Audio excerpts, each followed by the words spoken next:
I'm happy to tell you how I went from being super woke to voting for Trump. For one, I voted for Obama because I wanted gay marriage, and then I became super woke from there. I lived in a deep red state in the South, and I decided I wanted to move to Portland, Oregon, of all places. So I moved to Portland about maybe 10 years ago now. When I moved to Portland, I became vegan. I also was one of the pioneers of calling Trump supporters racist and all of those other words, right? Because I was reading a lot of fake news, a lot of headlines, and seeing people like Jimmy Fallon and these other talk show hosts repeating this rhetoric, and I fell for it because I didn't know much about politics. But either way, I lived in Oregon. I lived in Portland, Oregon, and I was vegan, and I actually went to a lot of these protests, these peaceful protests. I never did anything violent. I always stayed away from these people, but I firsthand started to witness the violence and the rhetoric coming from BLM and Antifa. This is before I ever even considered voting for Trump, right? Then I moved to Seattle from Portland. I got to witness firsthand what was going on in Chaz/Chad when Antifa and BLM and all of these other woke activists took over several city blocks and an entire police station in Seattle. I walked through Chaz a few times, right? As well as I knew a lot of the people who were like advocating and kind of running the whole Chaz thing. They said that it was decentralized. It kind of was, but it also wasn't. And the reason why I knew a lot of these people was because I was vegan, and I participated in a group called Anonymous for the Voiceless. It's a animal rights vegan activist group. And the thing is, a lot of these vegan people, most of them, are the same people who identify as Antifa and BLM, and now the pro-Palestine people. They're all the same. Trust me, I've lived in these major cities and I've seen it. So during Chaz, I started realizing that these people are rather hateful. They're criminals. And I was looking at the news and I was like, wow, the way the news is covering this, saying that it's peaceful, it absolutely is not. The type of rhetoric that I was hearing firsthand in Chaz were a bunch of white people saying things like white people shouldn't be able to vote and we need to give black people 2 votes, where black people are on the ground and they're literally telling them like, yeah, you're crazy. One black guy got on stage and he said, you know, hey, I'm a former thug. I've stolen a lot of stuff, done a lot of B&Es, and if it were not for the police arresting me and throwing me in jail, I would still be a thug. We need our police. There's bad people out there, and I just want you guys to question the type of rhetoric that you are spreading, essentially. And they booed this dude off stage and about drug him out of the entire little Chaz Chop area by his damn hair. Super rude. So, anyways, I'm hanging out with these same activists, vegan, Antifa, BLM people, right kind of on the end of the Chaz Chop, right? And the conversation comes up of pronouns, and someone is identifying as they, them. And so I just didn't have a conversation with this person because I recognize 2 pronouns. I've always recognized 2 pronouns, and I'm not going to pretend to try to appease someone else. And I wouldn't want anyone to do that for me either. Don't pretend that you go along with whatever I'm about to try to be fake. I refuse to do that. So I just didn't even have the conversation with these people. Later, they were like, hey, why did you walk off during that conversation? I was like, because I didn't want to challenge your whole pronoun thing, but I explained to them that I recognize 2 pronouns. In that instant, those Antifa, BLM, and vegan rights activists turned on me. They flipped a switch. They turned into hostile thugs, essentially. So I left and I thought, wow, you know, these people are hateful. Their rhetoric is hateful.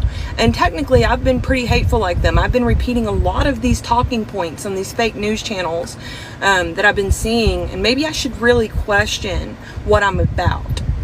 So not only did I was vegan for 5 years, and not only did I become more and more ill, I started getting chronic illnesses from eating the vegan diet. So I switched back and I just decided I'm eating meat again. I'm not going to do this whole vegan thing.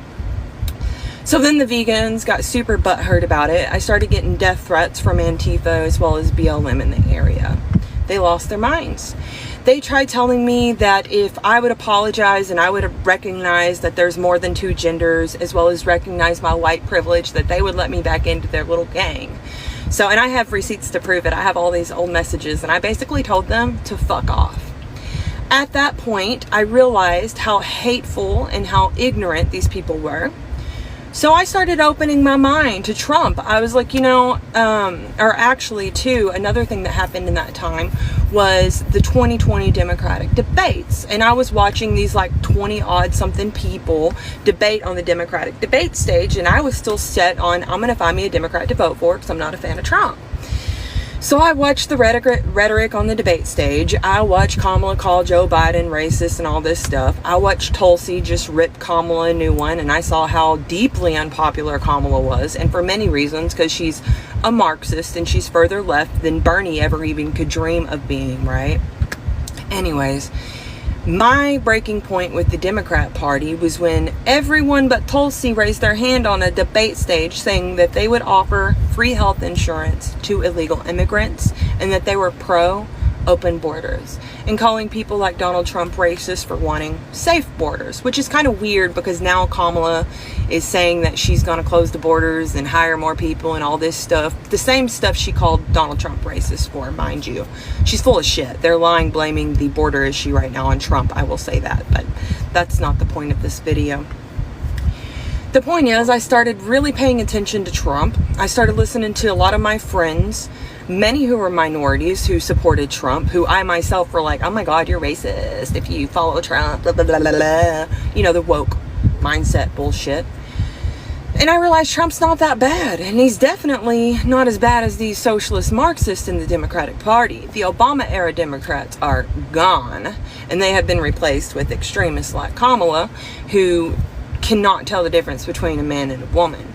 So I rejected a lot of the nonsensical men can be women, blah, blah, blah. I do not at all agree with sexualizing or mutilating children's bodies. I think it's absolutely disgusting. So there's nothing that the Democrat Party could do to get me back at this point other than drop all the crazy fringe bullshit that they've made up, right? And close the borders as well as a lot of other stuff. But as I started looking into Donald Trump, I started realizing that everything I had been told about Donald Trump was a lie. Straight up a lie. It was just smear campaigns. A lot of it brought on by the RNC and GOP, others brought on by the DNC, and a lot of it was just fake news media, clickbait crap, right? So the more I looked into Trump, the more I liked Trump, and the more I realized his policies are going to be the only thing that saves this country. And when I make fun of the wokies, I'm doing it based on personal experience that I've had with the woke mob. And I am serious when I say the vegan activists, BLM, Antifa, and these pro-Palestine Hamas people, pro-Hamas people, are all the same people.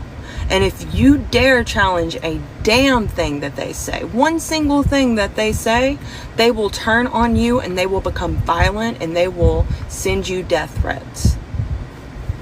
I just say, if you don't believe me, go to a super blue city, find you some vegan activist or some BLM or Palestine activist, challenge anything they say. You don't even have to be ugly to them. You could just say, I respect the fact that you use whatever XYZ pronouns, but I only recognize two pronouns.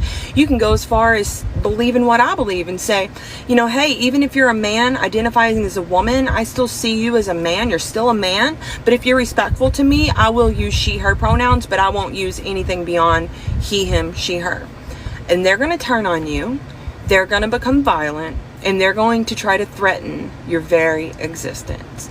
And to me, that was enough to completely ditch the wokies. And when I say woke, that's what I mean. People who are confused by gender, people who try to force ideologies on you that make absolutely no sense. They make up genders. They try to tell you that open borders are a good thing. They try to tell you that you're racist for saying that our troops and our American citizens should receive assistance before illegals receive assistance. Things like that. The woke mob.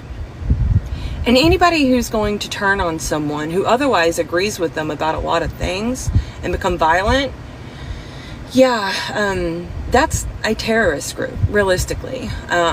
Tyrannical, unhinged weirdos. So I'm happy